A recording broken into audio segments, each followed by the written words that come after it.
நாங்கள் இந்த செக்ஷனில் கம்ப்ளெக்ஸ் லேஅவுட் பில்ட் செய்யும் பொழுது எமக்கு மிகவும் தேவைப்படுகின்ற விஜெட்ஸ் இரண்டினை பற்றி பார்க்க போகின்றோம்.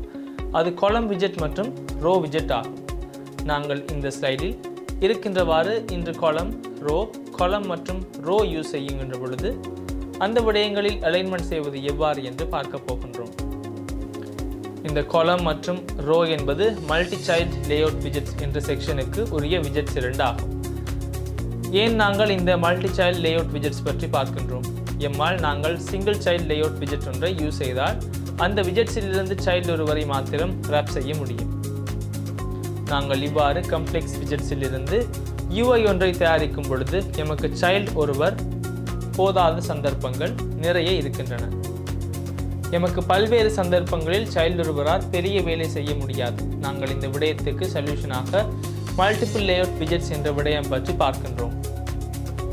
அப்பொழுது எமக்கு தேவையான அளவு இவற்றிற்குள் நெக்ஸ்ட் செய்து எமது UI-னை அழகாக தயாரிக்க முடியும். உங்களுக்கு இந்த விடயங்கள் இன்னும் சரியாக தெளிவாகாமல் இருக்கலாம். நாங்கள் ஸ்லைடுக்கு சென்று இந்த மல்டிபிள் லேஅவுட் விஜெட்டுடன் வேலை செய்து அழகான UI ஒன்றை எவ்வாறு தயாரிப்பது என்று பார்ப்போம். நான் இந்த ஸ்லைடில் தெரியுமாறு நாங்கள் இன்று காலம் மற்றும் ரோ பற்றி உங்களுக்கு காலம் என்பது கீழ் நோக்கி பிளேஸ் ஆகும் விடயமாகும் என்று தெரியும். நாங்கள் இப்பொழுது யூஸ் செய்த விஜெட் ஒன்றை யூஸ் செய்து இவ்வாறு விஜெட் ஒன்றை தயாரிக்க முடியாதல்லவா என்பதை நினைத்துக் கொள்ளுங்கள். அதாவது எம்மால் மல்டிபிள் சைல்ட்ஸினை இவ்வாறு கொடுக்க முடியாது. எம்மால் டெக்ஸ்ட் ஒன்று கொடுக்க முடியும், ஐக்கன் கொடுக்க முடியும். ஆனால் இவ்வாறு கீழே பிளேஸ் ஆக பல்வேறு விஜெட்ஸ் யூஸ் செய்ய நமக்கு இன்னும் அந்த ஆப்பர்ச்சுனிட்டி இல்லை. நாங்கள் இன்னும் சிங்கிள் லேஅவுட் விஜெட்ஸ் பற்றி மாத்திரமே தெரிந்து வைத்திருக்கின்றோம். ஏனென்றால் சென்டர் என்பதும் சிங்கிள் லேஅவுட் விஜெட் ஆகும். நாங்கள் முன்னருள்ள செக்ஷனில் பார்த்த கண்டெய்னர் என்பதும் சிங்கிள் சைல்ட் லேஅவுட் விஜெட் ஆகும். நாங்கள் இவ்வாறு கீழே பிளேஸ் செய்யும் எலிமெண்ட்ஸ் லேஅவுட்டிற்கு காலம் லேஅவுட் என்று கூறுகிறோம். நாங்கள் இவ்வாறு ஹொரிசாண்டல் திசையில் பிளேஸ் செய்கின்ற விடயங்களுக்கு ரோ லேஅவுட் என்று கூறுகின்றோம். இது மிகவும் எளிதாகும். இது காலம் ஒன்றாகும், இது ரோ ஒன்றாகும். நாங்கள் ஹொரிசாண்டல் திசையில் பிளேஸ் செய்யும் பொழுது ரோ லேஅவுட் என்று கூறுகின்றோம். நாங்கள் வெர்டிக்கல் திசையில் பிளேஸ் செய்யும் பொழுது காலம் லேஅவுட் என்று கூறுகின்றோம். நான் உங்களுக்கு இப்பொழுது ஏன் நாங்கள் காலம் லேஅவுட் ஒன்று ரோ லேஅவுட் ஒன்று யூஸ் செய்கின்றோம் என்று பேசிக் ஐடியா ஒன்று வகுக்க வேண்டும் என்று நினைக்கின்றேன். எமக்கு இன்னும் காலம் விஜெட் என்றால் என்ன, ரோ விஜெட் என்றால் என்ன என்ற ஐடியா இல்லை. ஆனால் உங்களுக்கு ஏன் நாங்கள் இவற்றை யூஸ் செய்கின்றோம் என்று சிறந்த ஐடியா ஒன்று இருக்க வேண்டும். எமக்கு காலம் லேஅவுட் ஒன்று தேவைப்பட்டால் காலம் விஜெட்ஸ் யூஸ் செய்ய வேண்டும். எமக்கு ஹொரிசாண்டல் திசையில் ஒரே வரிசையில் பல்வேறு விஜெட்ஸ் பிளேஸ் ஆக வேண்டும் என்றால் சிங்கிள் சைல்டு உள்ளே விஜெட்ஸ் பலவற்றினை பிளேஸ் செய்ய முடியாது. எனவே எம்மால் மல்டி சைல்டு லேஅவுட்டிற்கு செல்ல வேண்டும். அதற்கு சிறந்த சொல்யூஷன் ரோ லேஅவுட் ஆகும். இந்த விடயங்கள் மிகவும் கடினமில்லை. நான் முன்னர் கூறிய அதே விடயத்தையே இங்கேயும் கொடுத்து இருக்கின்றேன். நாங்கள் தெரிந்தவாறு நினைத்துக் கொள்ளலாம். இங்கே சைல்டு ஒருவர் இருக்கின்றார், இங்கே மற்றொரு சைல்டு இருக்கின்றார், இங்கே மற்றொரு சைல்டு, இங்கே மற்றொரு சைல்டு இருக்கின்றார், இங்கு மற்றொரு சைல்டு இருக்கின்றார். உங்களுக்கு நாங்கள் சைல்ட்ஸ் 4 பேரை ரப் செய்ய வேண்டும் என்று தெரியும்.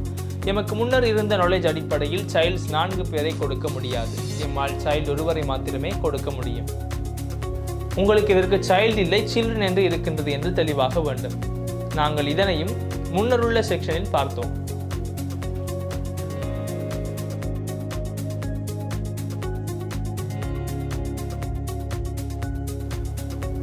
உங்களுக்கு வெர்டிக்கல் திசையில் காலமாக பிளேஸ் செய்ய வேண்டும் என்றால் உங்களால் காலம் விஜெட் என்று யூஸ் செய்ய முடியும்.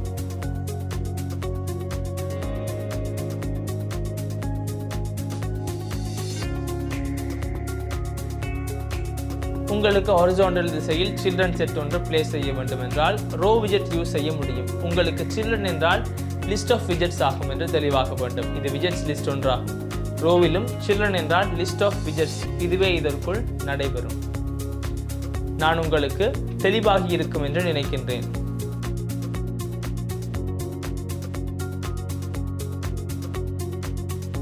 நாங்கள் அடுத்த ஸ்லைடுக்கு செல்வோம். நாங்கள் ஆரம்பத்தில் ஆக்சிஸ் பற்றி கதைக்கும் முன்னர் காலம் ஒன்று யூஸ் செய்து எக்ஸ்பீரியன்ஸ் செய்து இந்த விடயங்கள் எவ்வாறு வேலை செய்கின்றன என்று பார்ப்போம். இதுதான் முன்னருள்ள செக்ஷனில் கண்டெய்னர் என்பதை தெளிவுபடுத்தக்கூடிய கோட் ஆகும். நீங்கள் இந்த கோடினை சரியாக கம்ப்ளீட் செய்திருப்பீர்கள் என்று நான் நினைக்கின்றேன். இப்பொழுது காலம் மற்றும் ரோ பற்றி பார்க்க காலம் ரோவினை யூஸ் செய்ய இதே ப்ரொஜெக்டினை யூஸ் செய்கிறேன். உங்களுக்கு தேவை என்றால் புதிதாக ஃப்ளட்டர் ப்ரொஜெக்ட் ஒன்றை தயாரிக்க முடியும். நான் இதனை இங்கிருந்து கிளியர் செய்து கொள்கின்றேன். உங்களுக்கு இவ்வாறு டெக்ஸ்ட் ஃபோல்டரில் இஷ்யூ ஒன்று வந்தாலும் அதனை பற்றி இப்பொழுது நினைக்க வேண்டாம். நான் இப்பொழுது லைவில் இருக்கின்ற மெயின் டாட் என்ற ஃபைலுடன் வேலை செய்கிறேன். நான் இப்பொழுது கூகுளுக்கு சென்று காலம் மற்றும் ரோ என்ற விஜெட்ஸ் பற்றி சர்ச் செய்கின்றேன். நீங்கள் ஆரம்பத்தில் ஃப்ளட்டர் என்று சர்ச் செய்யுங்கள். அதற்கு பிறகு ஃப்ளட்டர் வெப்சைட்டிற்கு சென்று டாக்குமெண்டேஷனுக்கு செல்கின்றோம்.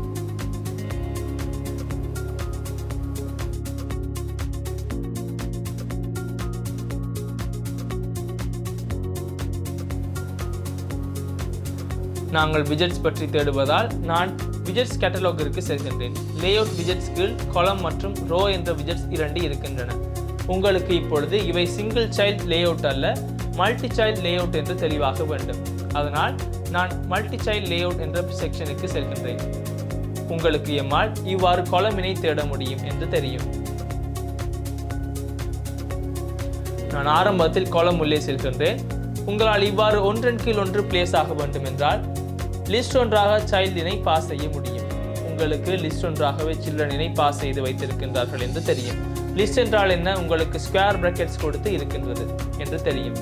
அப்பொழுது நாங்கள் பொதுவாக அதனை லிஸ்டாகவே தயாரிக்கின்றோம். உங்களுக்கு இந்த எக்ஸாம்பிளினை பார்த்தால் ஆரம்பத்தில் டெக்ஸ்ட் விஜெட் ஒன்று பாஸ் செய்யப்பட்டு இருக்கின்றது என்று தெரியும். இந்த டெலிவர் ஃபீச்சர்ஸ் ஃபாஸ்டர் என்ற டாக் இங்கே இருக்கின்றன. அதன் பிறகு கிராஃப்ட் பியூட்டிஃபுல் யூஐஸ் என்று மற்றொரு டெக்ஸ்ட் விஜெட் பாஸ் செய்யப்பட்டு இருக்கின்றது. இது அந்த டெக்ஸ்ட் விஜெட். அதன் பிறகு எக்ஸ்பேண்டட் ஒன்றால் ரேப் செய்யப்பட்டு இருக்கின்றது. எக்ஸ்பேண்டட் என்பதும் விஜெட் ஒன்று ஆகும். நான் உங்களுக்கு எக்ஸ்பேண்டட் விஜெட் யூஸ் ஆகும் இடத்தை சந்தித்தவுடன் எக்ஸ்பேண்டட் விஜெட் பற்றி கூறுகின்றேன். இப்பொழுது இந்த ஃப்ளட்டர் லோகோ என்பது இமேஜ் ஒன்றாகும். பாருங்கள், அது இந்த இமேஜ் ஆகும். ஃப்ளட்டர் லோகோ என்பதும் விஜெட் ஒன்று ஆகும். இது ஃப்ளட்டர் லோகோ என்று விஜெட் ஆகும். இதனை எக்ஸ்பேண்டடில் கொடுத்து இருக்கின்றார்கள். எக்ஸ்பேண்டடில் கொடுத்தால் அது மீதமுள்ள இடம் அளவுக்கு எக்ஸ்பேண்ட் ஆவது நடைபெறும். நான் இதனை மேலே ஸ்க்ரோல் செய்கின்றேன்.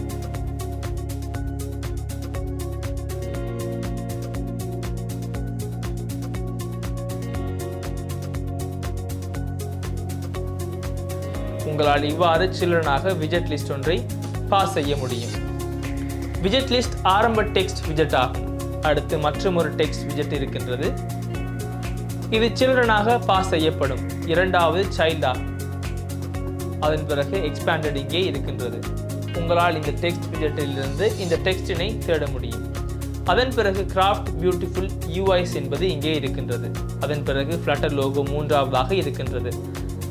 இதன் முக்கியத்துவம் இவை இருக்கும் டிரெக்ஷன். நீங்கள் இந்த விஜெட்ஸ் வெர்டிக்கலி இருக்கின்றதை பாருங்கள். அதாவது கோலமாகத்தான் விழுந்து இருக்கின்றன. உங்களுக்கு டாக்குமெண்டேஷனிலும் வெர்டிக்கலி இருக்கின்றன என்று தெரியும். உங்களுக்கு அரேஞ்ச் 3 விஜெட்ஸ் வெர்டிக்கலி என்று இருக்கின்றது தெரியும்.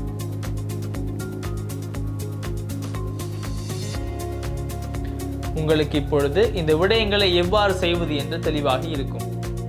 நாங்கள் இதனை கோடிலேயே எக்ஸ்பெரிமெண்ட் செய்ய வேண்டும். நான் கோடுக்கு எக்ஸ்பெரிமெண்ட் செய்து காண்பிக்கின்றேன். நான் ப்ரொஜெக்டினை ஓப்பன் செய்கின்றேன். நான் ஆரம்பத்தில் void main என்று மெயின் ஃபங்க்ஷனை கொடுக்கின்றேன். அதன் பிறகு ரன் ஆப் என்பதில் மை ஆப் கொடுக்கின்றேன். அந்த விடயங்கள் இப்பொழுது மிகவும் எளிதாகும். அதன் பிறகு நான் ஸ்டேட்டஸ் விஜெட்டாக மை ஆப் தயாரிக்கின்றேன். நான் இதனை வேகமாக செய்தேன். ஏனென்றால் இப்பொழுது உங்களுக்கு இந்த விடயங்கள் பற்றி நாலேஜ் இருக்கின்றது. உங்களால் Ctrl+V என்ற ஷார்ட்கட்டில் இருந்து உங்கள் ஃபைல் எக்ஸ்ப்ளோரரினை இவ்வாறு ஓப்பன் அண்ட் க்ளோஸ் செய்ய முடியும். நான் இதனை இப்பொழுது எனது டிவைஸ் உள்ளே கொடுக்கின்றேன். உங்களுக்கு இங்கிருந்து உங்களால் டிவைஸ் ஒன்றை உள்ளே கொடுக்க முடியும் என்று தெரியும். எனக்கு இன்னும் டிவைஸ் ஓப்பன் ஆகவில்லை. நான் இங்கே நோ டிவைஸ் பட்டன் கிளிக் செய்து எனது Pixel 11 Pro என்ற ஓப்பன் செய்கிறேன். இது லான்ச் ஆகும் வரை சிறிது நேரம் இருக்க வேண்டும். உங்களுக்கு எனது எமுலேட்டர் லான்ச் ஆகி இருக்கின்றது தெரியும். நான் இப்பொழுது இங்கே ரன் என்ற டேபிற்கு சென்று ரன் வித்தவுட் டீபக்கிங் என்று கொடுக்கின்றேன். உங்களுக்கு எனது டீபக் கன்சோல் ஓப்பன் ஆனது தெரியும். உங்களுக்கு இங்கே கரெக்ட் மார்க் வந்து இருக்கின்றது, பில்ட் ஆகின்றது என்று தெரியும். உங்களுக்கு எமது அப்ளிகேஷன் எனது எமுலேட்டர் உள்ளே லான்ச் ஆகி இருக்கின்றது தெரியும். இவ்வாறு ப்ரொசஸிற்கு சிறிது நேரம் ஆகும். நான் உங்களுக்கு கூறியதை போன்று இந்த பெர்ஃபார்மன்ஸிற்கு உங்களது மெஷினின் பெர்ஃபார்மன்ஸ், நெட்வொர்க் கனெக்ஷன் போன்றவை பாதிக்கின்றன. இப்பொழுது கனெக்ட் ஆகி இருக்கின்றது. உங்களுக்கு முழுமையான பேக் ஸ்க்ரீன் ஒன்று இருக்கின்றது தெரியும்.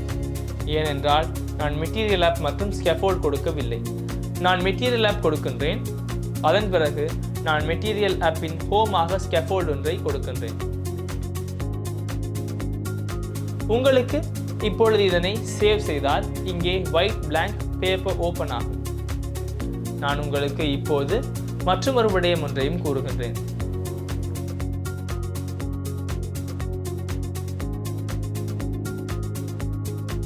உங்களுக்கு இங்கே டீபக் பேனர் ஒன்று இருக்கின்றது என்று தெரியும். உங்களால் இந்த டீபக் பேனரினை சிறிய கமாண்ட் ஒன்றை கொடுத்து நீக்க முடியும். இந்த மெட்டீரியல் ஆப் உள்ளே இருக்கின்ற ப்ராப்பர்ட்டி இந்த டீபக் பேனரினை நீக்க முடியும் ப்ராப்பர்ட்டி ஆகும். நான் மெட்டீரியல் ஆப்பிற்கு வந்து கண்ட்ரோல் + ஸ்பேஸ் பார் பிரஸ் செய்கின்றேன். உங்களால் இவ்வாறு கீழே ஸ்க்ரோல் செய்து debug show checked mode banner என்ற பூலியன் ப்ராப்பர்ட்டியினை கொடுக்க முடியும். உங்களால் இதனை ஃபால்ஸ் ஆக கொடுக்க முடியும். அதன் பிறகு உங்களுக்கு சேவ் செய்தால் டீபக் பேனர் நீக்கப்பட்டது தெரியும். இப்பொழுது நான் ஸ்கேஃபோல்டினையும் கொடுத்திருக்கின்றேன். எனக்கு ஸ்கேஃபோல்டின் பாடி ஒன்றை கொடுக்க முடியும். உங்களால் ஸ்கேஃபோல்டின் பாடியாக தேவையானது என்ன என்று தீர்மானிக்க முடியும். எனக்கு இந்த லேஅவுட்டினை தயாரிக்க வேண்டும் என்று நினைத்துக் கொள்ளுங்கள்.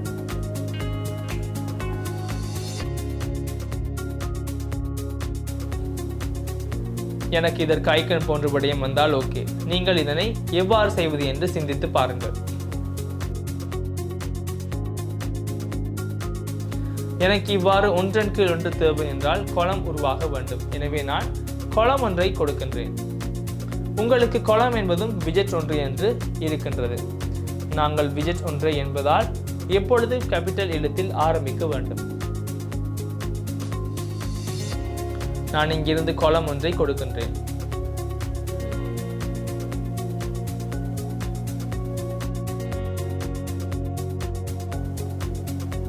நாங்கள் இப்பொழுது காலம் உள்ளே பாஸ் செய்ய முடியும். ப்ராப்பர்ட்டிஸ் என்ன என்று பார்ப்போம். உங்களால் அதற்கு காலம் உள்ளே வந்து கண்ட்ரோல் + ஸ்பேஸ் பாரினை பிரஸ் செய்ய முடியும். உங்களுக்கு இங்கே சில்ட்ரன் என்ற ப்ராப்பர்ட்டி இருக்கின்றது தெரியும். நாங்கள் இந்த சில்ட்ரன் என்ற ப்ராப்பர்ட்டியினை முன்னர் பார்த்தோம். நாம் ஆரம்பத்தில் இந்த கன்ஸ்ட் கீவேர்டுகளை கொடுக்கின்றேன்.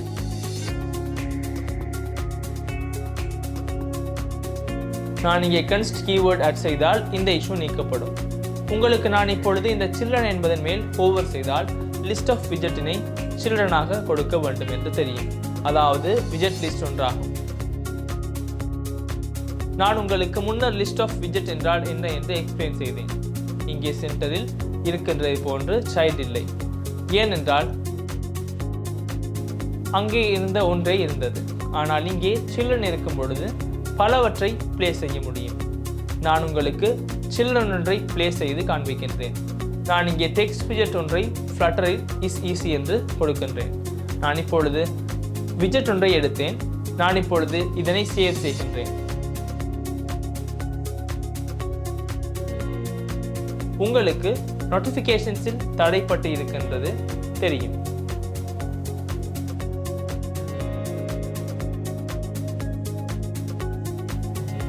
உங்களால் அதனை கிளியர் செய்ய உங்களது ஸ்கேஃபோல்டினை சேஃப் ஏரியா ஒன்றால் ராப் செய்ய முடியும். உங்களுக்கு அழகாக ஃப்ளட்டர் இஸ் ஈஸி என்பது பிளேஸ் ஆனது தெரியும். எனக்கு இந்த டெக்ஸ்டன்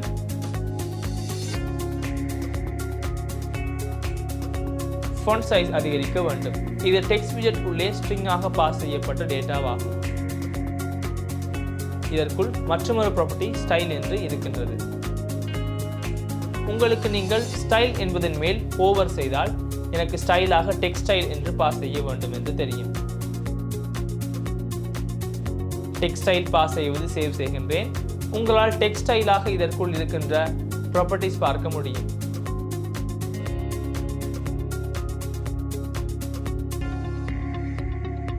உங்களுக்கு background colour debug table, decoration colour, decoration style என்று நிறைய ப்ராப்பர்ட்டிஸ் இருக்கின்றன தெரியும். எனக்கு இங்கிருந்து ஃபாண்ட் சைஸ் என்ற ப்ராப்பர்ட்டி தேவையாகும். நான் font size 20 என்று கொடுக்கின்றேன். உங்களுக்கு flutter is easy என்று பிளேஸ் ஆகி இருக்கின்றது தெரியும்.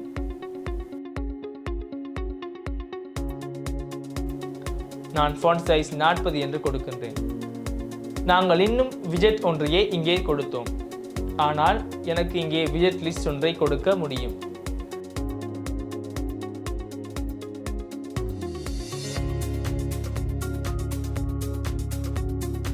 நான் dot is easy என்று மற்றொரு டெக்ஸ்டை கொடுக்கின்றேன். நான் முன்னர் கொடுத்த ஸ்டைலினை அதே போன்று கொடுக்கின்றேன். உங்களால் ஸ்டைல் ஒன்றை கொடுக்க முடியும். இது டெக்ஸ்ட் ஸ்டைலாக இருக்க வேண்டும். அதன் பிறகு font size கொடுப்போம்.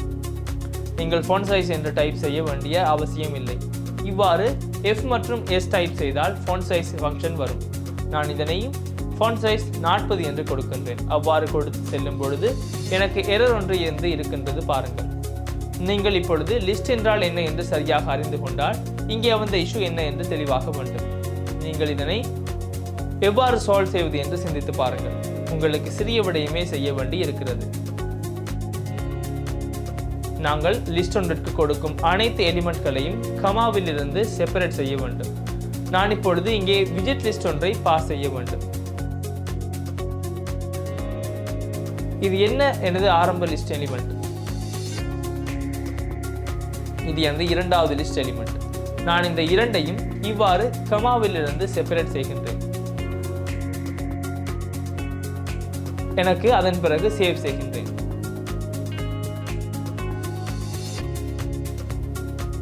உங்களுக்கு இப்பொழுது இதற்கு dot is easy என்று வந்து இருக்கின்றது தெரியும்.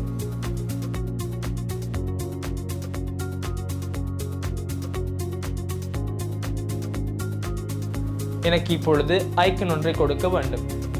ஐக்கன் ஒன்றை கொடுக்க வேண்டும் என்றால் ஐக்கன் widget தேவையா? உங்களுக்கு மெட்டீரியல் லைப்ரரியில் இருந்து இது ஐக்கன்ஸ் நிறைய நமக்கு ப்ரொவைட் செய்கின்றார்கள் என்று தெரியும். உங்களால் icons டாட் என்று டைப் செய்து control plus space bar press செய்தால் இந்த ஐக்கன்ஸ் லிஸ்டினை பார்க்க முடியும். நாங்கள் பெரும்பாலும் இங்கே இருக்கின்ற ஐக்கன்ஸிற்கு அப்பால் சென்று ஐக்கன்ஸ் லைப்ரரிஸ் யூஸ் செய்ய முடியும். சந்தர்ப்பங்களும் இருக்கின்றன. நாங்கள் அவற்றை யூஸ் செய்யும் முறை பற்றி அடுத்த செக்ஷனில் பார்ப்போம். நாங்கள் இப்பொழுது ரெஸ்டாரண்ட் என்ற ஐக்கனினை செலக்ட் செய்வோம். உங்களுக்கு கரண்டி மற்றும் கத்தி ஆட் செய்ய ஆகியிருக்கின்றது தெரியும். எனக்கு இப்பொழுது இந்த ஐக்கனுக்கு சைஸ் ஒன்று கொடுக்க வேண்டும். நான் சைஸ் 40 என்று கொடுக்கின்றேன். உங்களுக்கு நாங்கள் widgets 3ஐ கொடுத்தோம் என்று தெரியும். அந்த widgets 3ம் vertical directionல் வருகின்றன. நாங்கள் இதனையே columnல் இருந்து எதிர்பார்க்கின்றோம். எனக்கு ஒன்றன் கீழ் ஒன்று வரும் widget ஸ்ட்ரக்சர் தேவையா?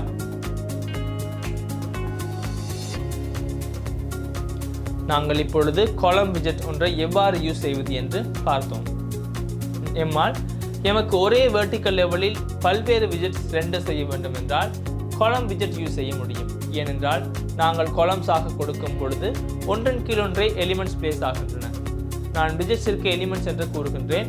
உங்களுக்கு எனக்கு இப்பொழுது வெர்டிக்கலை கொடுக்க தெரியும். எனக்கு இப்பொழுது ஹாரிசான்டலாக கொடுக்க வேண்டும் என்று சிந்திக்கலாம். எனவே எனக்கு ரோ என்ற widget ஒன்று தேவையா? நான் எவ்வாறு ரோ widgetனை யூஸ் செய்வது என்று நாங்கள் இப்பொழுது ரோ widget ஒன்றை எவ்வாறு யூஸ் செய்வது என்று பார்ப்போம். நாங்கள் எமது டாக்குமெண்டேஷனுக்கு சென்று ரோ widget என்றால் என்ன என்று பார்த்து அதனை கோடில் இம்ப்ளிமெண்ட் செய்வது எவ்வாறு என்று பார்ப்போம். நாங்கள் இப்பொழுது மல்டி சைல்ட் லேஅவுட் widgets என்ற செக்ஷனில் இருக்கின்றோம். உங்களுக்கு நான் இவ்வாறு கீழே ஸ்க்ரோல் செய்யும் பொழுது இங்கே ரோ என்ற widget இருக்கின்றது தெரியும். நான் ரோ என்ற கிளாஸ் உள்ளே செல்கின்றேன். மிகவும் எளிதாகும். நாங்கள் columnல் எக்ஸ்பெரிமெண்ட் செய்த அதே விடயம் இங்கேயும் நடைபெறுகின்றது. இங்கே ஹாரிசான்டல் டைரக்ஷனில் பிளேஸ் ஆகி இருக்கின்றது. அதுவே நீங்கள் நினைவில் வைத்துக் கொள்ள வேண்டிய முக்கியமான விடயமாகும். இது ரோ ஒன்றே இங்கே கொடுக்கப்பட்டு இருக்கின்றது. ரோவில் சைல்டு ஒன்று இல்லை என்றால் மல்டி சைல்டு என்பதால் சில்ட்ரன் என்பதை பாஸ் செய்யப்படுகின்றது. சில்ட்ரனாக widgets பாஸ் செய்ய வேண்டும். இது எமது ஆரம்ப widget ஆகும். அதுவே இங்கே நடக்கின்றது. அனைத்தும் இவ்வாறு எக்ஸ்பேண்டடில் ரப் செய்யப்பட்டு இருக்கின்றது. அதனை நீங்கள் சிந்திக்க வேண்டாம். நீங்கள் இந்த எக்ஸ்பேண்டட் என்பதை இப்பொழுது மறந்து விடுங்கள். எக்ஸ்பேண்டட் என்றால் அந்த கொடுக்கப்பட்ட ரேஞ்ச் முழுவதும் எக்ஸ்பேண்டட் ஆக வேண்டும் என்றே கூறுகின்றது. அதனால் இந்த UI மூன்றும் முழுமையாக ஸ்கிரீனிலும் இவ்வாறு எக்ஸ்பேண்டட் ஆகி இருக்கின்றது. இது எனது ஆரம்ப எக்ஸ்பேண்டட், இது எனது இரண்டாவது எக்ஸ்பேண்டட். அது இங்கே கிராஃப்ட் பியூட்டிஃபுல் UIs என்று கொடுக்கப்பட்டு இருக்கின்றது. அது எனது இரண்டாவது சைல்டு. அதன் பிறகு இது எமது ஃப்ளட்டர் லோகோ ஆகும். எனவே உங்களுக்கு இப்பொழுது இதில் டிரெக்ஷன் மாத்திரமே வேறுபடுகின்றது. தெளிவாக வேண்டும். காலம் மற்றும் ரோவின் கன்செப்ட் இரண்டும் மிகவும் எளிதாகும். காலம் என்றால் ஒரே வெர்டிக்கல் லெவலில் விஜெட்ஸ் ஆட் ஆகின்றன. ரோ என்றால் ஒரே ஹாரிசான்டல் லெவலில் ஆட் ஆகின்றன. நாங்கள் இவற்றை கோடில் இம்ப்ளிமெண்ட் செய்வது எவ்வாறு என்று பார்ப்போம். நான் இப்பொழுது எனது கோடுக்கு செல்கின்றேன். நாங்கள் முன்னர் கொடுத்த காலம் இங்கே இருக்கின்றது. நாங்கள் இப்பொழுது இவை அனைத்தையும் ஹாரிசான்டலி பிளேஸ் செய்வது எவ்வாறு என்று பார்ப்போம். நான் இவற்றை நீக்குகின்றேன். பாடி இருப்பதால் காலம் தேவையில்லை என்பதால் காலமினை நீக்குகின்றேன். உங்களுக்கு காலம் இங்கே நிறைவடைகின்றது தெரியும். நாங்கள் சரியாக இதில் ஃபார்மட்டிங் செய்தால் அழகாக கமெண்ட்ஸ் வரும் பாருங்கள். நான் இந்த காலமினை முழுவதுமாக இவ்வாறு மார்க் செய்கின்றேன். நீங்கள் அதனை எவ்வாறு மார்க் செய்தீர்கள் என்று பார்த்தால் காலம் ஆரம்பமாகும் இடம் மற்றும் நிறைவடையும் இடம் என்பவற்றினை நிச்சயமாக தெரிந்து கொள்ள வேண்டும். காலம் இங்கே ஆரம்பமாகின்றது, இங்கே நிறைவடைகின்றது. பொதுவாக நாங்கள் இங்கே கிளிக் செய்து இவ்வாறு டிராக் செய்து காலம் முழுவதையும் மார்க் செய்வதை செய்கின்றேன். ஆனால் உங்களால் கர்சரினை மார்க் செய்து ஷிஃப்ட் பிரஸ் செய்து இங்கே மீண்டும் கிளிக் செய்ய முடியும். உங்களுக்கு இந்த முழுமையான ரேஞ்சும் செலக்ட் ஆனது தெரியும். அதன் பிறகு நான் இதனை நீக்குகின்றேன். எனக்கு இப்பொழுது ரோ விஜெட் தான் தேவையாகும். என்னால் இவ்வாறு ரோ விஜெட் கொடுக்க முடியும். உங்களுக்கு நான் இதனை சேவ் செய்தால் முன்னர் இருந்த காலம் நீக்கப்படுகின்றது தெரியும். அதே போன்று எனக்கு இப்பொழுது ரோ விஜெட் கொடுக்க வேண்டும். நீங்கள் இங்கே கமா ஒன்று கொடுத்து அழகாக ஃபார்மட்டிங் ஆகின்றது பாருங்கள். நாங்கள் இப்பொழுது ரோ விஜெட் உள்ளே இருக்கின்ற ப்ராப்பர்ட்டிஸ் என்னவென்று பார்ப்போம். உங்களால் இதனை வெப்சைட்டிற்கு சென்றும் பார்க்க முடியும். நான் உங்களுக்கு வெப்சைட்டிற்கும் சென்று காண்பிக்கின்றேன். உங்களுக்கு இந்த ப்ராப்பர்ட்டிஸ் என்ற இடத்திற்கு வந்த பிறகு சில்ட்ரன் என்ற ப்ராப்பர்ட்டி ஒன்று இருக்கின்றது தெரியும். எம்மால் அதிலிருந்து சில்ட்ரனை பாஸ் செய்ய முடியும். நான் இங்கே சென்று சில்ட்ரன் பாஸ் செய்கின்றேன். சில்ட்ரன் என்றால் லிஸ்ட் ஆஃப் விஜெட்ஸ். நான் உங்களுக்கு முன்னர் கூறியிருந்தேன். நான் இப்பொழுது டெக்ஸ்ட் விஜெட் ஒன்றை கொடுக்க வேண்டும். நான் ஃப்ளட்டர் இஸ் ஈஸி என்று கொடுக்கின்றேன். இது எனது ஆரம்ப லிஸ்ட் எலிமெண்ட் ஆகும். அதன் பிறகு நான் இதனை காப்பி செய்து இங்கே மற்றொரு லிஸ்ட் எலிமெண்ட்டினை கொடுக்கின்றேன். நான் இந்த ஃப்ளட்டர் என்பதை மாற்றி டாட் என்று கொடுக்கின்றேன். நான் உங்களுக்கு இங்கே மாறும் முறையினை சேவ் செய்து காண்பிக்கின்றேன். உங்களுக்கு flutter is easy but dot is easy என்று இங்கே வந்து இருக்கின்றது தெரியும். நான் இங்கே ஃபாண்ட் சைஸினை அதிகரிக்கின்றேன். ஸ்டைலாக டெக்ஸ்ட் ஸ்டைல் ஒன்றை கொடுக்க வேண்டும். நான் இப்பொழுது இவற்றை வேகமாக செய்து செல்கின்றேன். ஏனென்றால் நமக்கு இப்பொழுது இந்த விடயங்கள் எவ்வாறு நடைபெறுகின்றன என்று தெரியும். நான் ஃபாண்ட் சைஸ் 20 என்று கொடுக்கின்றேன். அடுத்து நான் இந்த ஸ்டைலினை இங்கிருந்து காப்பி செய்கின்றேன்.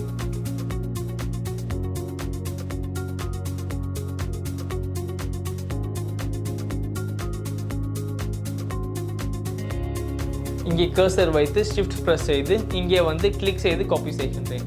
அதன் பிறகு நான் இதற்கும் இந்த டெக்ஸ்ட் ஸ்டைலினை அதே போன்று கொடுக்கின்றேன்.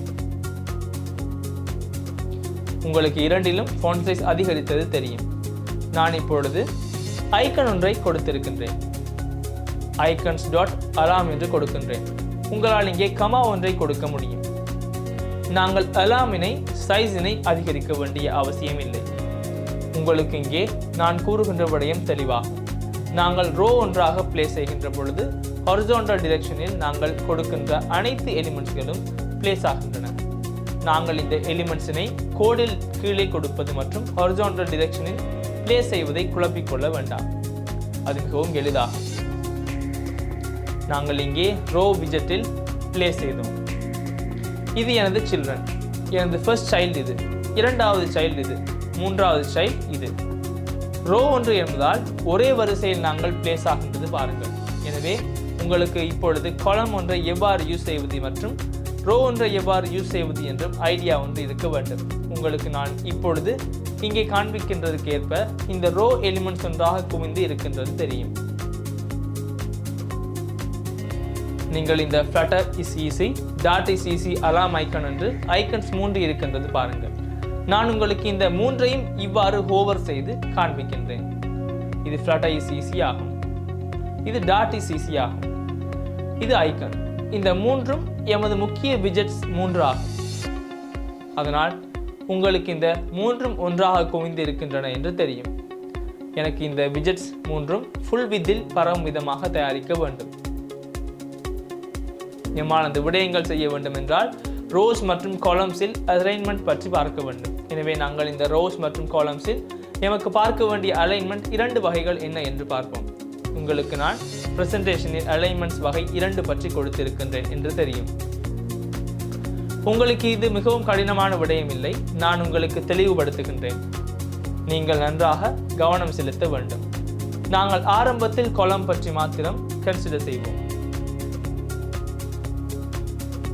உங்களுக்கு காலமில் ஆக்சிஸ் 2 பற்றி பார்க்கின்றோம் என்று தெரியும். இந்த ஆக்சிஸ் மற்றும் இந்த ஆக்சிஸ். நீங்கள் இப்பொழுது இந்த ரோ என்பதை பற்றி நினைக்க வேண்டாம். நீங்கள் இப்பொழுது இந்த 2 பற்றி மாத்திரமே ஃபோக்கஸ் செய்ய வேண்டும். எமக்கு காலம் மற்றும் ரோவில் முக்கியமான ஆக்சிஸ் 2 வகைகள் இருக்கின்றன தெரியும். ஒன்று காலமில் இருந்தாலும் ரோவில் இருந்தாலும் இந்த 2க்கும் மெயின் ஆக்சிஸ் ஒன்று இருக்கின்றது. அதே போன்று காலமில் இருந்தாலும் ரோவில் இருந்தாலும் இங்கு 2க்கும் கிராஸ் ஆக்சிஸ் என்று ஒன்று இருக்கின்றது. நீங்கள் ஃப்ளட்டர் யூஸ் செய்து அப்ளிகேஷன் டெவலப்மெண்ட் செய்ய எதிர்பார்க்கின்றீர்கள் என்றால் இந்த 2ம் சரியாக எவ்வாறு இருக்கின்றது என்று தெரிந்து கொள்வது மிகவும் பெருமதி வாய்ந்ததாகும்.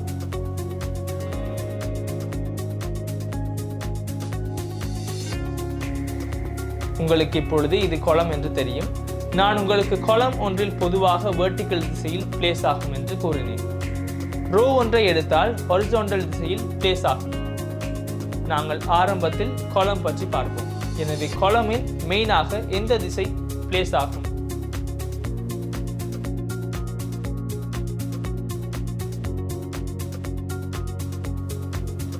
மெயின் என்றால் முக்கியமாக காலமில் பிளேஸ் ஆவது வெர்டிக்கல் திசையில் ஆகும்.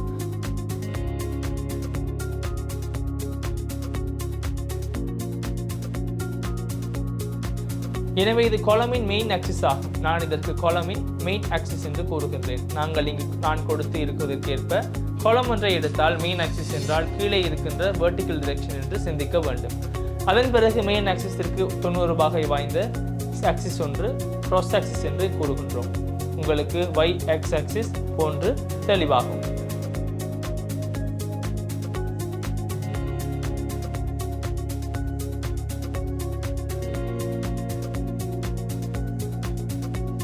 ஒன்று இந்த கீழே இருக்கின்றது, மற்றொன்று கிடைமட்டமாக இருக்க வேண்டும்.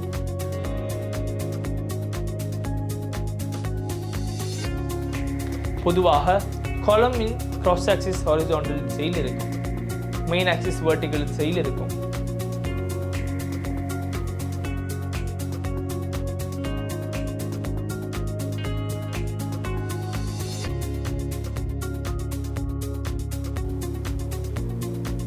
இந்த விடயங்கள் மிகவும் கடினமானவை இல்லை. இதன் மற்ற பக்கம் பேசிக்கலி ரோவிலும் நடைபெறும். ரோவில் எலிமெண்ட்ஸ் ஹாரிசான்டல் திசையில் பிளேஸ் ஆகும்.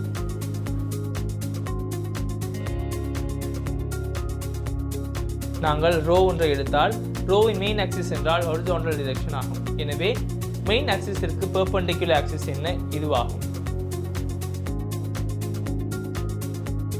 இது ரோவின் கிராஸ் ஆக்சிஸ். உங்களுக்கு நாங்கள் காலம் மற்றும் ரோ அமைக்கப்படும் விதமாகவே மெயின் ஆக்சிஸ் மற்றும் கிராஸ் ஆக்சிஸினை டிஃபைன் செய்து வைத்திருக்கின்றோம் என்று தெளிவாக இருக்கும்.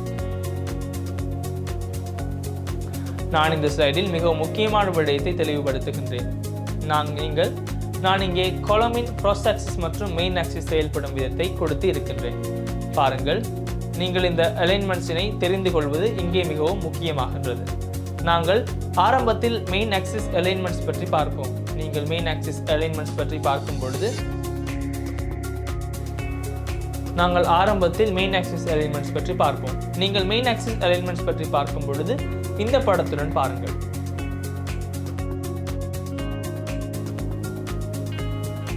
நான் உங்களுக்கு இந்த படத்தை கொடுத்திருப்பது தெளிவாக வேண்டும் என்பதால் ஆகும். நீங்கள் காலம் ஒன்றில் காலமின் மெயின் ஆக்சிஸ் இங்கே இருக்கின்றது. பாருங்கள், காலம் மெயின் ஆக்சிஸ் இந்த வெர்டிக்கல் திசையில் இருக்கின்றது. நீங்கள் இதனை நினைவில் வைத்துக் கொள்ள வேண்டும். இது மிகவும் முக்கியமான விடயமாகும். காலமின் மெயின் ஆக்சிஸில் சில்ட்ரன் இருக்கும். இங்கே முதல் சைல்டு இருக்கின்றார், இங்கே இரண்டாவது சைல்டு இருக்கின்றார், இங்கே மூன்றாவது சைல்டு இருக்கின்றார். அதன் பிறகு இது இதன் முக்கிய காலமாகும். உங்களுக்கு இப்பொழுது இந்த முக்கிய காலமின் உள்ளே மெயின் ஆக்சிஸ் அலைன்மெண்ட் சென்டரினால் அதற்குள் இருக்கின்ற சில்ட்ரன் காலமின் சென்டரில் அலைன் ஆகும் என்பது தெளிவாக வேண்டும். இந்த பிக்சரில் கொடுத்திருக்கின்ற விதமாகவே இது சென்டரில் அலைன்மெண்ட் ஆகி இருக்கும் வரும். இங்கு ஒவ்வொரு முறை இருக்கின்றது. அதன் பிறகு space evenly, space around, space between என்று இருக்கின்றது. இந்த விடயங்கள் மிகவும் சமனாகும். நான் இந்த விடயங்களை டிராயிங் போர்டுக்கு சென்று தனியாக தெளிவுபடுத்துகின்றேன். நாங்கள் இப்பொழுது பார்ப்போம். ஸ்பேஸ் ஈவன்லி என்றால் முழுமையான காலமின் ஸ்பேஸினை சமமாக வேறுபடுத்துவதாகும். உங்களுக்கு இந்த ஸ்பேஸ் மூன்றும் சமன் என்று தெரியும். அதன் பிறகு ஸ்பேஸ் அரவுண்ட் என்றால் இந்த ஒவ்வொரு எலிமெண்ட்டுக்கும் தனியாக ஸ்பேஸ் ஒன்று உருவாகும்.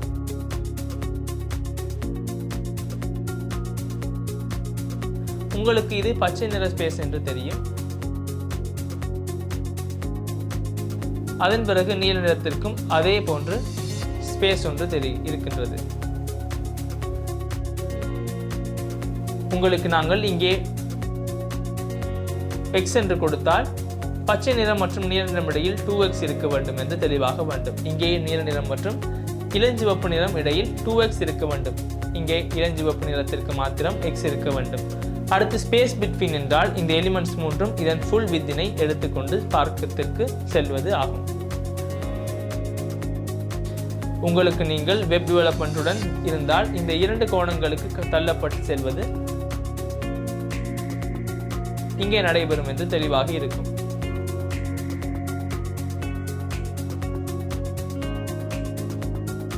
நான் இப்பொழுது இவற்றை மீண்டும் டிராவிங் பேடுக்கு சென்று காண்பிக்கின்றேன். நான் உங்களுக்கு இப்பொழுது காலமின் மெயின் ஆக்சிஸ் அலைன்மெண்ட் எவ்வாறு வேலை செய்கின்றது என்று கூறினேன். நான் இங்கே காலம் மெயின் ஆக்சிஸ் அலைன்மெண்ட்ஸ் என்று டைப் செய்கின்றேன். நான் இதற்கு ரெட் கலர் என்று கொடுக்கின்றேன்.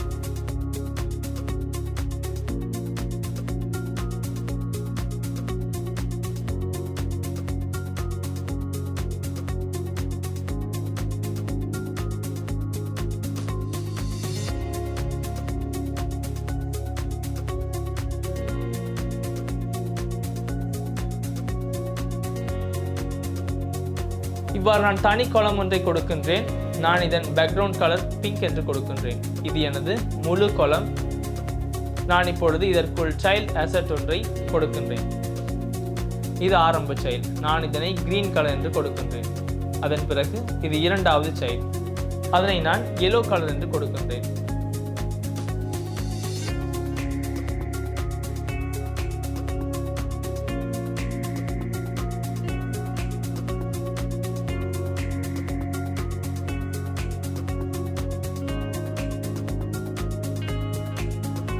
அதன் பிறகு இது மூன்றாவது சைல்ட். அதனை நான் ப்ளூ கலர் என்று கொடுக்கின்றேன். இது நமது மெயின் காலம். இதற்குள் இருக்கின்ற சில்ட்ரன் இங்கே இருக்கின்றது. நாங்கள் இப்பொழுது மெயின் ஆக்சிஸ் அலைன்மெண்ட் பற்றி பார்க்கும் பொழுது மெயின் ஆக்சிஸ் அலைன்மெண்டில் பல்வேறு வகைகள் இருக்கின்றன.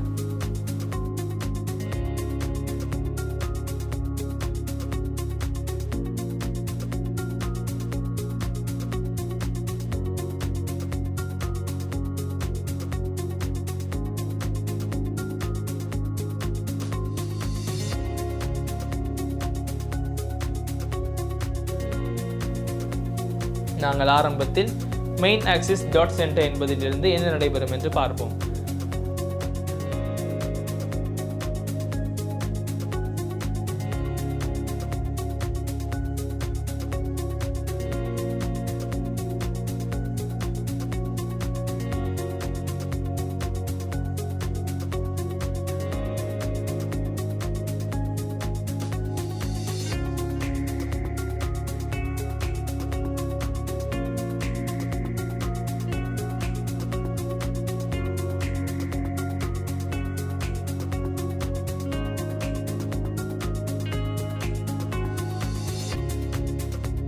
நமக்கு காலம் ஒன்றில் மெயின் ஆக்சிஸ் என்றால் வெர்டிக்கல் திசையாகும் என்று தெரியும். மெயின் ஆக்சிஸ் அலைன்மெண்ட் சென்டர் என்று கொடுத்தால் மெயின் ஆக்சிஸின் சென்டர் என்றால் இவ்வாறான இடமாகும். அப்பொழுது இந்த சென்டருக்கு ஆக இவை பிளேஸ் ஆகும்.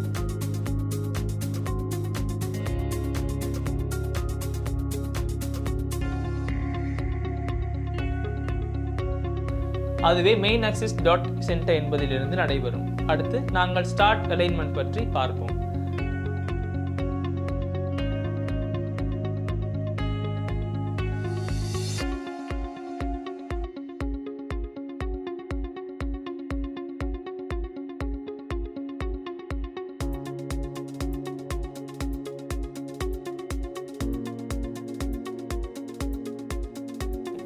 ஸ்டார்ட் என்றால் column ஆரம்பமாகும் இடமாகும். உங்களுக்கு இங்கிருந்தே column ஆரம்பமாகும் என்று தெரியும். அப்பொழுது எலிமெண்ட் ஸ்டார்ட்டுக்கு அலைன் ஆகும், அடுத்து எண்டுக்கு புஷ் ஆகும். பேசிக்கலி இவ்வாறே நடைபெறும்.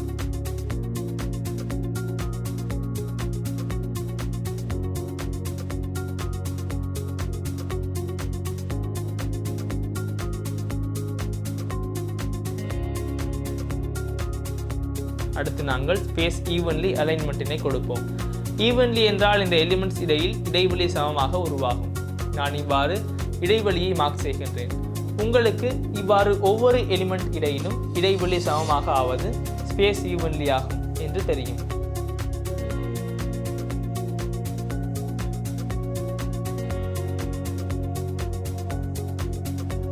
அடுத்து ஸ்பேஸ் அரவுண்ட் அலைன்மெண்ட்டினை பார்ப்போம். நாங்கள் ஸ்பேஸ் அரவுண்ட் என்பதை ஒற்றை வார்த்தையாக கோடில் யூஸ் செய்கின்றோம். நான் இவற்றை நீக்குகின்றேன். ஸ்பேஸ் அரவுண்ட் என்பதில் இருந்து நடைபெறும் விடயம் இந்த ஒவ்வொரு எலிமெண்ட்டுக்கும் அதற்கென்று சிறிய இடம் கிடைப்பது ஆகும். இந்த எலிமெண்ட்டுக்கு இவ்வாறு ஸ்பேஸ் ஒன்று கிடைக்கின்றது என்று நினைத்துக் கொள்ளுங்கள். அப்பொழுது இந்த பச்சை எலிமெண்ட்டிற்கும் இதே போன்று ஸ்பேஸ் ஒன்று இருக்க வேண்டும். இவ்வாறே அது பிளேஸ் ஆகும்.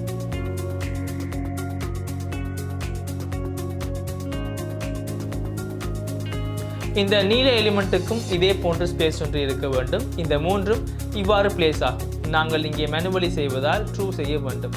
ஆனால் இவை கோடில் அழகாக பிளேஸ் ஆகும். இதுவே ஸ்பேஸ் அரவுண்ட் என்பதிலிருந்து நடைபெறும். நான் மீண்டும் கூறினால் ஸ்பேஸ் அரவுண்ட் என்பதிலிருந்து நடைபெறும் விடயம் சைல்டுக்கு இரு பக்கங்களிலும் சம ஸ்பேஸ் கிடைப்பதாகும்.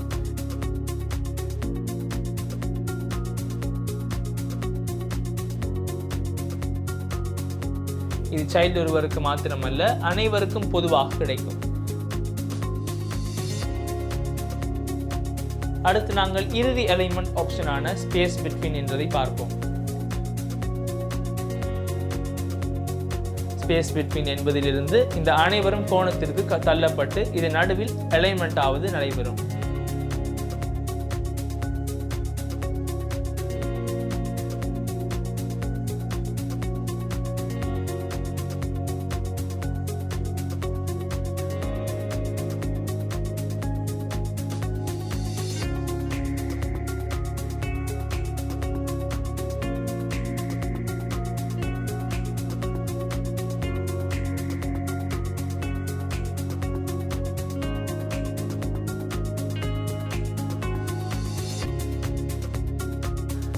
அது ஸ்பேஸ் பிட்வீன் என்பதிலிருந்து நடைபெறும்.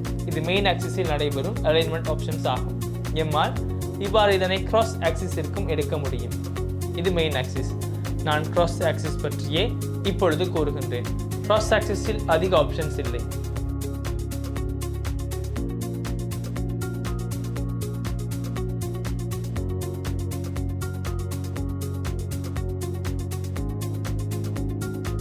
நான் பிரசன்டேஷனுக்கு சென்று காண்பிக்கின்றேன். நாங்கள் இப்பொழுது காலமின் மெயின் ஆக்சிஸ் அலைன்மெண்ட்ஸ் எவ்வாறு என்று பார்த்தோம். நாங்கள் இப்பொழுது காலமின் கிராஸ் ஆக்சிஸ் அலைன்மெண்ட்ஸ் எவ்வாறு வேலை செய்கின்றன என்று பார்ப்போம். நமக்கு காலமின் கிராஸ் ஆக்சிஸ் என்றால் ஹாரிசான்டல் லெவல் என்று தெரியும். உங்களுக்கு கிராஸ் ஆக்சிஸ் என்றால் ஹாரிசான்டல் ஆக்சிஸ் என்று தெளிவாகும். இந்த ஆக்சிஸின் இந்த இடம் சென்டர் ஆகும்.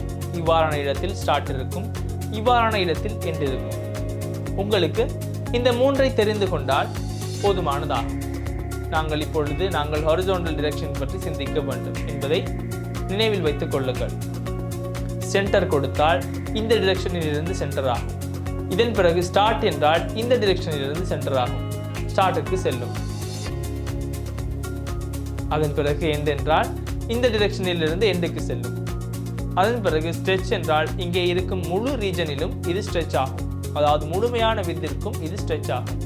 கிராஸ் ஆக்சிஸ் அலைன்மெண்ட் எடுத்தால் இவையே இருக்கின்றன. நாம் இதனையும் டிராயிங் போர்டுக்கு சென்று கூறுகின்றேன்.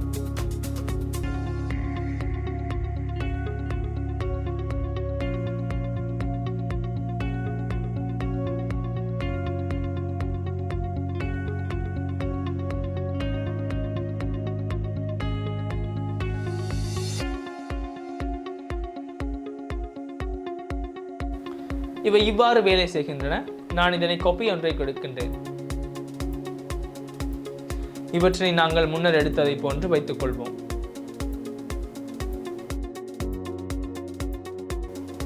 உங்களுக்கு இப்பொழுது எலிமெண்ட் சென்டர் என்ற ஸ்டேஜில் டிஃபால்ட்டாக இருக்கின்றன என்று தெளிவாகி இருக்கும். இது கிராஸ் ஆக்சிஸ் ஸ்டார்ட்டிற்கு செல்வது என்றால் இது இந்த ஆக்சிஸில் இருந்து மூவ் ஆகும். இந்த ஆக்சிஸ் இல்லை, இந்த ஆக்சிஸில் மூவ் ஆனால் இது மெயின் ஆக்சிஸாக வேண்டும். இப்பொழுது ஸ்டார்ட் என்றால் இது இவ்வாறு ஸ்டார்ட்டிற்கு செல்லும். அதன் பிறகு எண்ட் என்றால் இது இவ்வாறு எண்டிற்கு செல்லும்.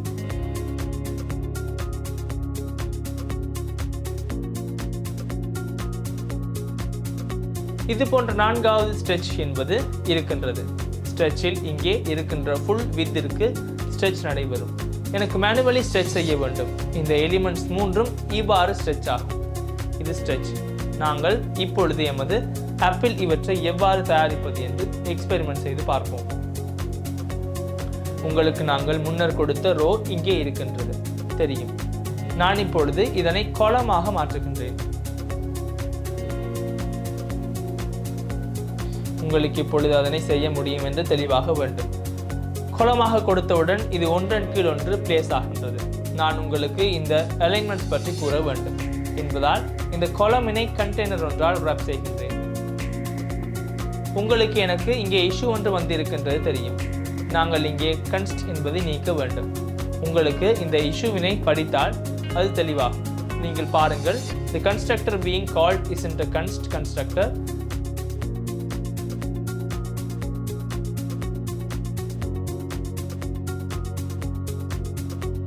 Try removing const from the constructor invocation. உங்களுக்கு இந்த கன்ஸ்டினை நீக்குமாறு கூறப்படுகின்றது தெரியும். உங்களுக்கு இப்பொழுது எந்த இஷ்யூவும் இல்லை என்று தெரியும். நான் கண்டெய்னர் ஒன்றிலிருந்து இதனை ராப் செய்ய இருக்கின்றேன். உங்களுக்கு இப்பொழுது இதனை கன்ஸ்ட் கன்ஸ்ட்ரக்டர் ஒன்றில் கொடுக்க முடியும். உங்களால் கண்டெய்னருக்கு கலர் ஒன்றை கொடுக்க முடியும். உங்களுக்கு நான் colors.yellow என்று கலர் கொடுத்து சேவ் செய்த பிறகு இவ்வாறு இது முழுமையான ஸ்பேஸினையும் எடுத்துக்கொள்கின்றது என்று தெரியும். உங்களுக்கு நான் பொதுவாக நாங்கள் கண்டெய்னர் ஒன்றில் சைல்ட் ஒன்றை கொடுத்த பிறகு சைல்ட் செயல்படும் பகுதியில் மாத்திரம் இந்த கண்டெய்னர் ரேப் ஆகும் என்று நினைவிருக்கும். ஆனால் உங்களுக்கு இப்பொழுது இந்த கண்டெய்னர் முழுமையான ரீஜனுக்கும் அட் ஆகி இருக்கின்றது தெரியும். அது இந்த காலமின் விடயம் ஒன்றாகும். காலமில் பொதுவாக இந்த மெயின் ஆக்சிஸ் சைஸ் என்றால் இந்த வெர்டிக்கல் ஆக்சிஸ் சைஸ் உங்களால் மேக்ஸாக கொடுக்க முடியும். இது இப்பொழுது மேக்ஸாக கொடுக்கின்றது. உங்களால் இதனை மைனாக கொடுக்க முடியும். அவ்வாறு கொடுத்தால் இங்கு இந்த காலமின் சைஸினை இந்த ஐட்டம்ஸின் சைஸுகளுக்கு ரெடியூஸ் செய்ய முடியும். உங்களுக்கு காலமின் சைஸ் ரெடியூஸ் ஆனால் மாத்திரம் எமது கண்டெய்னரின் சைஸும் ரெடியூஸ் ஆகி இந்த கலரினை கொடுக்கும் இடத்தில் அட் ஆகும் என்று தெரியும். நான் இவ்வாறு இந்த மின் என்பதை நீக்குகின்றேன். நான் அது உங்களுக்கு நாலேஜாக அட் ஆக வேண்டும் என்பதால் கூறினேன். நான் இப்பொழுது இந்த கண்டெய்னருக்கு வித் ஒன்று மற்றும் ஹைட் ஒன்றை கொடுக்கின்றேன். நான் வித்தினை 400 கொடுக்கின்றேன். வித் 400 அதிகமாகும். உங்களுக்கு மூளைக்கு புஷ் ஆனது தெரியும். நான் 300 கொடுக்கின்றேன். நான் ஹைட்டினையும் 300 கொடுக்கின்றேன். நாங்கள் இப்பொழுது இந்த அலைன்மெண்ட்ஸ் எவ்வாறு வேலை செய்கின்றன என்று பார்ப்போம். நாங்கள் ஆரம்பத்தில் மெயின் ஆக்சிஸ் அலைன்மெண்ட்ஸினை பார்ப்போம். நான் ஆரம்பத்தில் காலமிற்கு வர வேண்டும். காலமின் சில்ட்ரனினை பிளேஸ் செய்யும் முன்னர் அலைன்மெண்ட்களை சரியாக கொடுக்க வேண்டும். இதற்குள் மெயின் ஆக்சிஸ் அலைன்மெண்ட் இருக்கின்றது. நீங்கள் main axis alignment dot centre, main axis alignment dot end, space around, space between, space evenly, start போன்ற பல்வேறு ஆப்ஷன்ஸ் இருக்கின்றன. பாருங்கள், இது மெயின் ஆக்சிஸுடன் வேலை செய்கின்றது. நான் ஆரம்பத்தில் மெயின் ஆக்சிஸ் டாட் சென்டர் என்பதை கொடுக்கின்றேன். நான் சிறிது உங்களுக்கு தெளிவாக கூறுகின்றேன். நமது மெயின் ஆக்சிஸ் இதுவாகும். நான் நினைத்தும் விதமாக மெயின் ஆக்சிஸின் சென்டரில் இவை பிளேஸ் ஆக வேண்டும். நாங்கள் இதனை சேவ் செய்து பார்ப்போம். உங்களுக்கு எமது முழுமையான காலம் இந்த ரீஜனில் இருக்கின்றது தெரியும். இந்த முழுமையான கண்டெய்னர் காலமாக எடுக்கப்படுகின்றது. உங்களுக்கு அது நினைவிருக்கும். இந்த லேஅவுட் விஜெட் மாத்திரம் கண்டெய்னர் ஒன்று என்று கூறப்படும்.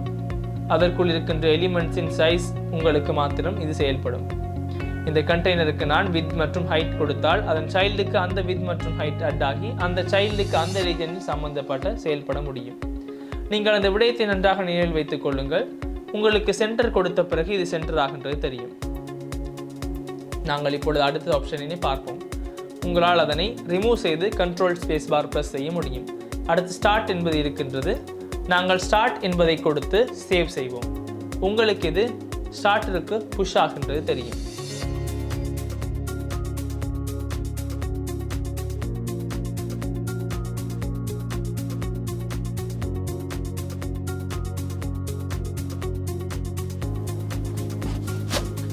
இது மெயின் ஆக்சிஸின் ஸ்டார்ட் ஆகும், இது சென்டர் ஆகும், இது எண்ட் ஆகும்.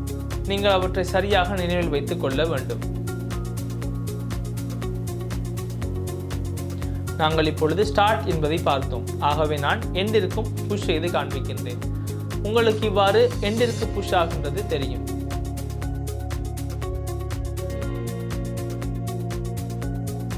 உங்களால் இவ்வாறு கிராஸ் ஆக்சிஸ் அலைன்மெண்ட்டினையும் தயாரிக்க முடியும். கிராஸ் ஆக்சிஸில் ஸ்டார்ட், கிராஸ் ஆக்சிஸில் இது சென்டர், கிராஸ் ஆக்சிஸில் இது எண்ட். நாங்கள் அவை இவ்வாறு வேலை செய்கின்றனவா என்று பார்ப்போம். நான் இந்த மெயின் ஆக்சிஸ் அலைன்மெண்ட்டினை நீக்குகின்றேன். உங்களுக்கு நான் மெயின் ஆக்சிஸ் அலைன்மெண்ட்டினை நீக்கி அலைன் செய்தால் இது மேலேயே புஷ் ஆகின்றது தெரியும். உங்களுக்கு டிஃபால்ட் மெயின் ஆக்சிஸ் அலைன்மெண்ட் இப்பொழுது ஸ்டார்ட் ஆக இருக்கின்றது தெரியும். நான் இப்பொழுது கிராஸ் ஆக்சிஸ் அலைன்மெண்ட்டினை கொடுக்கின்றேன். உங்களுக்கு கிராஸ் ஆக்சிஸ் அலைன்மெண்ட்டிலும் 5 வகைகள் இருக்கின்றன தெரியும். நமக்கு சென்டர், எண்ட், ஸ்டார்ட், ஸ்ட்ரெச் என்ற 4ம் தெரியும். நான் இப்பொழுது உங்களுக்கு பேஸ் லைன் என்பதையும் கூறுகின்றேன். நாங்கள் ஆரம்பத்தில் கிராஸ் ஆக்சிஸ் அலைன்மெண்ட்டினை ஸ்டார்ட் ஆக கொடுத்தால் எவ்வாறு வேலை செய்கின்றது என்று பார்ப்போம்.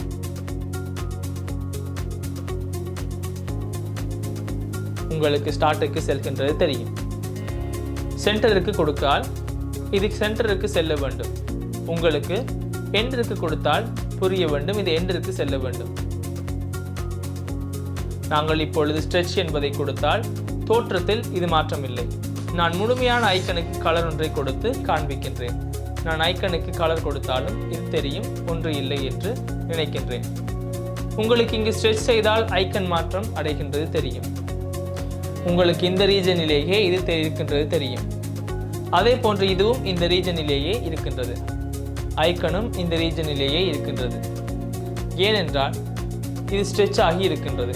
அதனால் உங்களுக்கு அந்த ரீஜனின் சென்டரில் இந்த ஐக்கன் பிளேஸ் ஆகி இருக்கின்றது என்று இப்பொழுது தெளிவாகும். உங்களுக்கு இப்பொழுது இவை இவ்வாறு வேலை செய்கின்றன என்று தெளிவாக இருக்கும். எனக்கு இப்பொழுது இந்த இடத்தில் இருப்பது போன்று இந்த கண்டென்ட்டினை பேஸ்ட் செய்ய வேண்டும். எனது காலமின் மெயின் ஆக்சிஸ் இதுவாகும். எனக்கு மெயின் ஆக்சிஸின் மையத்தில் இதை எடுக்க முடியும். நாங்கள் அந்த மாற்றத்தை செய்து பார்ப்போம்.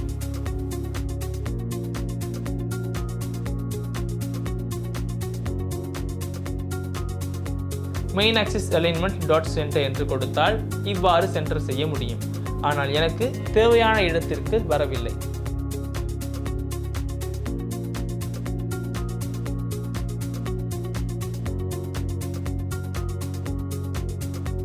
அதாவது நான் இங்கு கிராஸ் ஆக்சிஸினையும் யூஸ் செய்ய வேண்டும். அதாவது நான் ஆக்சிஸ் 2லும் இங்கு அலைன் செய்யப்பட வேண்டும். உங்களுக்கு கிராஸ் ஆக்சிஸ் அலைன்மெண்ட்டில் ஸ்டார்டருக்கு வந்தால் நான் இங்கு வருவேன் என்று தெரியும். நான் கோடில் cross axis alignment dot start என்று கொடுக்கின்றேன். உங்களுக்கு இப்பொழுது எமக்கு தேவையான இடத்திற்கு அழகாக எலிமெண்ட்ஸ் பிளேஸ் ஆகி இருக்கின்றன என்று தெரியும்.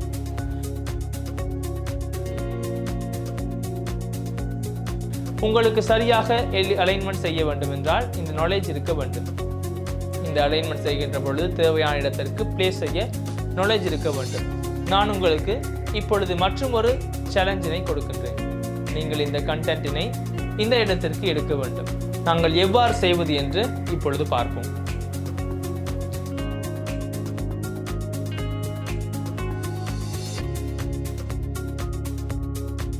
நாங்கள் ஆரம்பத்தில் மெயின் ஆக்சிஸ் அலைன்மெண்ட்டினை பார்ப்போம். நீங்கள் மெயின் ஆக்சிஸில் இந்த எண்டிற்கு வர வேண்டும்.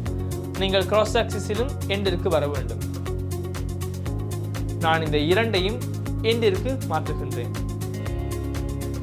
உங்களுக்கு அழகாக ஸ்டைலானது தெரியும். நான் உங்களுக்கு மற்றொரு எக்ஸசைஸ் கொடுக்கின்றேன். நீங்கள் இந்த கண்டென்ட்டினை இந்த இடத்திற்கு எடுக்க வேண்டும். நாங்கள் இப்பொழுது எவ்வாறு செய்வது என்று பார்ப்போம்.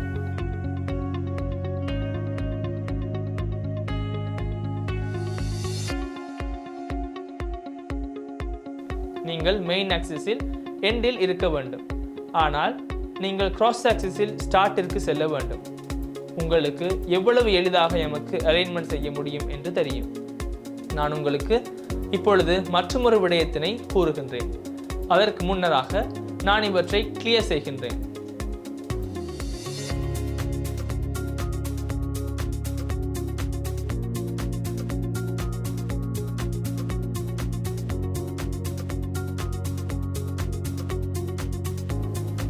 உங்களுக்கு இந்த எலிமெண்ட்ஸ் இந்த கண்டெய்னரின் மூலைக்கே புஷ் ஆகி இருக்கின்றன தெரியும். எனக்கு இந்த மூலைக்கு புஷ் ஆகாமல் இந்த கண்டென்ட்களுக்கு இடம் தயாரித்து கொடுக்க வேண்டும். அதனை எவ்வாறு செய்வது? நான் உங்களுக்கு அதனை செய்யும் முறையினை முன்னர் உள்ள செக்ஷனில் கூறினேன். இந்த கண்டெய்னர் உள்ளே இருக்கின்ற சைல்டுக்கு ஸ்பேஸ் ஒன்று அட் ஆக வேண்டும். உங்களால் இதற்கு பேடிங் ஒன்றை கொடுக்க முடியும். உங்களால் hinsets.all என்று கொடுத்து பேடிங்கினை 10 கொடுக்க முடியும். உங்களுக்கு சிறிய ஸ்பேஸ் ஒன்று அட் ஆனது தெரியும். நான் இங்கு 20 கொடுக்கின்றேன். உங்களுக்கு பேடிங் ஒன்று அட் ஆனது தெரியும்.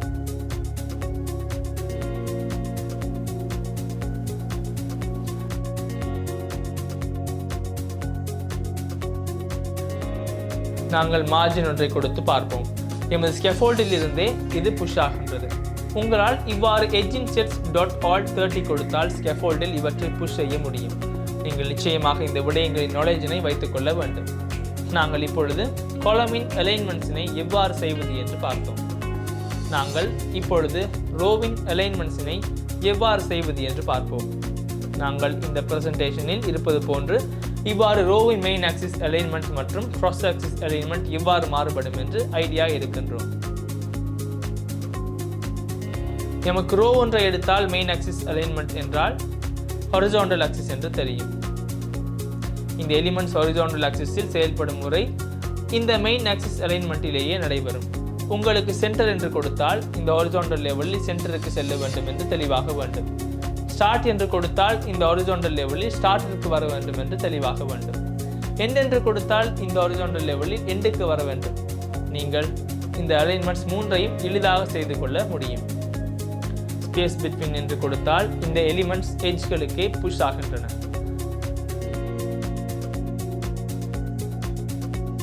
நாங்கள் ஸ்பேஸ் அரவுண்ட் என்று கொடுத்தால் முன்னர் கூறியதை போன்று இந்த கண்டெய்னர்ஸ் அனைத்துக்கும் சமமான இடைவெளி அட் ஆகின்றது.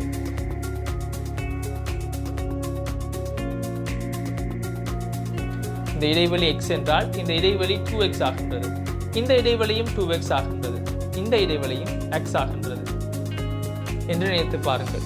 அது ஸ்பேஸ் அரவுண்டில் இருந்து நடைபெறும். அதே போன்று ஸ்பேஸ் ஈவன்லி என்பதிலிருந்து இந்த கண்டெய்னர் சமமான இடைவெளிகளில் ஸ்பேஸ் ஆவது தெரியும்.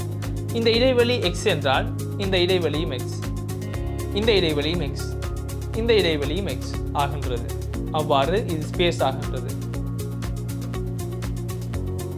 நமக்கு பொதுவாக ரோ எடுத்தால் cross axis alignment என்றால் vertical direction என்று தெரியும். நாங்கள் இந்த விடயங்கள் verticalலில் எவ்வாறு செயல்படும் என்று இங்கு கூறுகின்றோம். இந்த vertical லெவலில் சென்டர் என்றால் இதுவாகும். உங்களுக்கு சென்டருக்கு புஷ் ஆக இருக்கின்றது தெரியும்.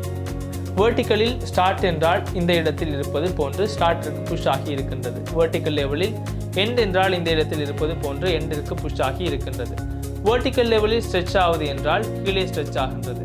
நாங்கள் கோடுக்கு சென்று இந்த விடயங்கள் எவ்வாறு நடைபெறுகின்றது என்று பார்ப்போம். உங்களுக்கு நான் முன்னர் ஆட் செய்த பேடிங் மார்ஜின் இங்கு இருக்கின்றது தெரியும். நான் அந்த இரண்டையும் சிறிது நீக்குகின்றேன். நான் உங்களுக்கு சிறிய ஐடியா ஒன்றை கொடுக்க வேண்டியதால் அந்த விடயங்கள் பற்றி கூறினேன். நான் உங்களுக்கு இப்பொழுது இந்த காலமின் மெயின் ஆக்சிஸ் அலைன்மெண்ட் எவ்வாறு செயல்படும் என்று கூறினால், மெயின் ஆக்சிஸ் அலைன்மெண்ட்டிற்கு சிறிது மேலும் ஆப்ஷன்ஸ் இருக்கின்றன. நான் உங்களுக்கு space around, space between, space evenly என்பவற்றை தெளிவாக கூறுகின்றேன். உங்களுக்கு நாங்கள் ஸ்பேஸ் அரவுண்ட் என்பதை கொடுத்தால் கண்டென்ட்டில் மாற்றமானது தெரியும். நான் முன்னர் தெளிவாக கூறியதே ஆகும். ஸ்பேஸ் அரவுண்டில் இருந்து சமமான இடைவெளி வந்து ஸ்பேஸ் ஆவது நடைபெறும். உங்களுக்கு இந்த இடைவெளி x என்றால் இந்த இடைவெளி x ஆக உருவாக்கி இருக்கின்றது தெரியும். அந்த விடயங்கள் மிகவும் எளிதாகும். நான் இப்பொழுது ஸ்பேஸ் அரவுண்ட் கொடுத்தேன், ஸ்பேஸ் பிட்வீன் கொடுத்தேன். நாங்கள் இப்பொழுது ஸ்பேஸ் ஈவன்லி என்பதை பார்ப்போம். உங்களுக்கு இந்த டெக்ஸ்டுக்கு இடையிலான இடைவெளி சமமாக ஸ்பேஸ் ஆகின்றது தெரியும். நான் இப்பொழுது இவற்றை நீக்கி இந்த காலமினை ரோ ஒன்றாக மாற்றுகின்றேன். உங்களுக்கு இப்பொழுது எமது கண்டெய்னரின் மையத்தில் பிளேஸ் ஆகி இருக்கின்றது தெரியும். நாங்கள் ரோவின் மெயின் ஆக்சிஸ் அலைன்மெண்ட்டினை பார்ப்போம். ரோவின் மெயின் ஆக்சிஸ் அலைன்மெண்ட் என்றால் ஹொரிசாண்டல் லெவல் ஆகும். இப்பொழுது default main axis alignment start ஆக இருக்கின்றது.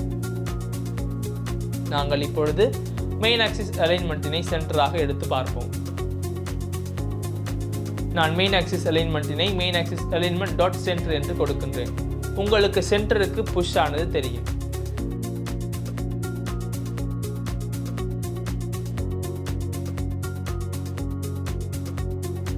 உங்களுக்கு main axis alignment dot end என்று கொடுத்தால் இது எண்டிற்கு புஷ் ஆகின்றது தெரியும். அதே போன்று ஸ்பேஸ் பிட்வீன் கொடுத்தால் இடையில் ஸ்பேஸ் ஆகின்றது. நான் வித்தினை 400 கொடுக்கின்றேன். உங்களுக்கு இப்பொழுது தெரியும் இடையில் இந்த டெக்ஸ்ட் இறுதியில் புஷ் ஆகின்றது தெரியும். உங்களால் ஸ்பேஸ் அரவுண்டில் இருந்து இவற்றை சமமான இடைவெளிகளில் கொடுக்க முடியும். அதன் பிறகு ஸ்பேஸ் ஈவன்லி கொடுத்தால் இவ்வாறு ஸ்பேஸ் ஆகின்றது. நாங்கள் மீண்டும் அவற்றை பார்ப்போம். உங்களுக்கு நாங்கள் ஸ்பேஸ் அரவுண்ட் என்பதை கொடுத்தால் இடைவெளி இங்கு x இங்கு 2x ஆக உருவாகின்றது தெரியும். அதன் பிறகு ஸ்பேஸ் ஈவன்லி என்று கொடுத்தால் சமமான ஸ்பேஸ்களிலிருந்து உருவாகின்றது. நாங்கள் இவ்வாறு கிராஸ் ஆக்சிஸினையும் பார்ப்போம். கிராஸ் ஆக்சிஸ் என்றால் இந்த ஹாரிசாண்டல் ஆக்சிஸ் ஆகும்.